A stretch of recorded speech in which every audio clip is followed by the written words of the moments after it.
हाँ जी, तो गाइस अस्सलाम वालेकुम। ये रही हमारी लर्निंग असेसमेंट 9.12। तो इसमें उसने हमें एक रजिस्टर दिया हुआ है 10 ओम का। उसके क्रॉस हमने जी पावर फाइंड आउट करनी है।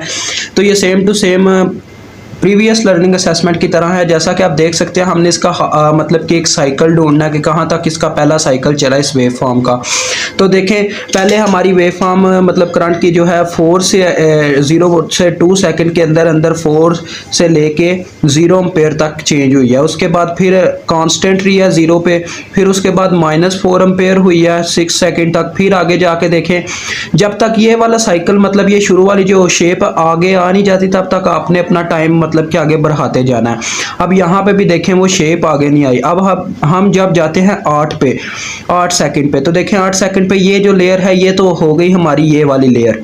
आगे ये वाली लेयर भी स्टार्ट हो रही है। उसके बाद फिर से वही चीज़ है, यानी टाइम फिर से नीचे आ गया और उसके बाद वो आगे फिर से डाउनवर्ड जा रहा है। यानी हमारा साइकिल 8 सेकंड तक है पहला साइकिल जो हमने इस्तेमाल करना है। लिहाजा हम इस साइकिल को इस्तेमाल करेंगे पावर के लिए। तो चले आए, अब हमारा टाइम तो हमारे पास सेट हो गया कि कितना 8 सेकंड है। अब हम हमारी इफेक्टिव करंट फाइंड आउट कर लेते हैं, यानी IRMS फाइंड आउट कर लेते हैं। इज इक्वल टू, इसका फार्मूला मैंने पहले भी आपको बताया था, 1/t into integration time 1t1 से लेके t2 तक इंटू IT का स्क्वायर dt।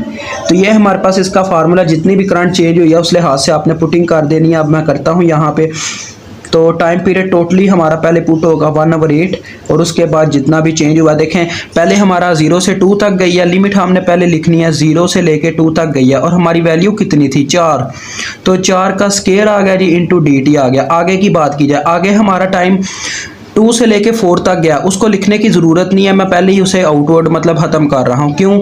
क्योंकि ये देखें टाइम, इस टाइम पीरियड में हमारी वैल्यू ही 0 है। हमारी करंट जो है वो 0 पे थी, उसको कैलकुलेट करने का फ़ायदा नहीं है। अब नीचे डाउनवर्ड आगे 4 से लेके 6 तक आपने लिमिट लिखनी है, क्योंकि उसमें हमारा टाइम चेंज हुआ है 4 से 6 तक।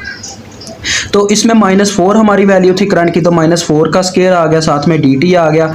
आगे देखें, फिर से जो हमारा 8 सेकंड तक हमने जाना, फिर से वहाँ में 0 है तो वो भी लिखने की ज़रूरत नहीं है, हमें यहाँ तक हमारी वैल्यू मिल जाएगी। अब इसकी ब्रैकेट करते हैं, अब इसको हल कर लेते हैं। IRMS इज इक्वल टू,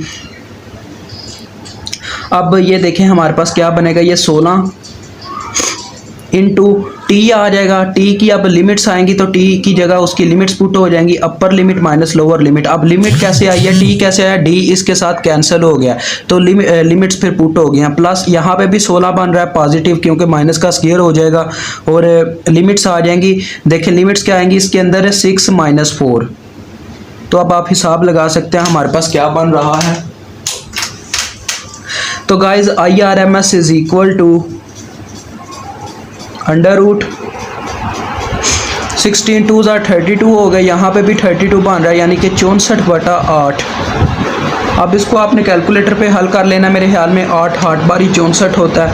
तो हम √ लेते हैं जी इस चीज़ का। तो मेरे पास ये वैल्यू आई है 2.828 एम्पेयर। इंटू RMS भी शायद लिखा जाता है, मुझे सही तरीके से याद नहीं है इसका यूनिट।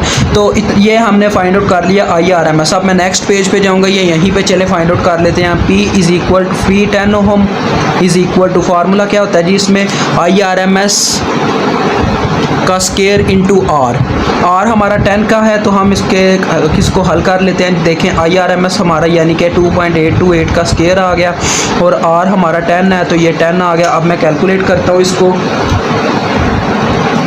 तो ये हमारे पास गाइस आ रही है 80 वाट पावर अब्जॉर्ब। तो ये हमारा आंसर था। मुझे उम्मीद आपको समझ आ गई होगी। अल्लाह हाफिज़, अस्सलाम वालेकुम।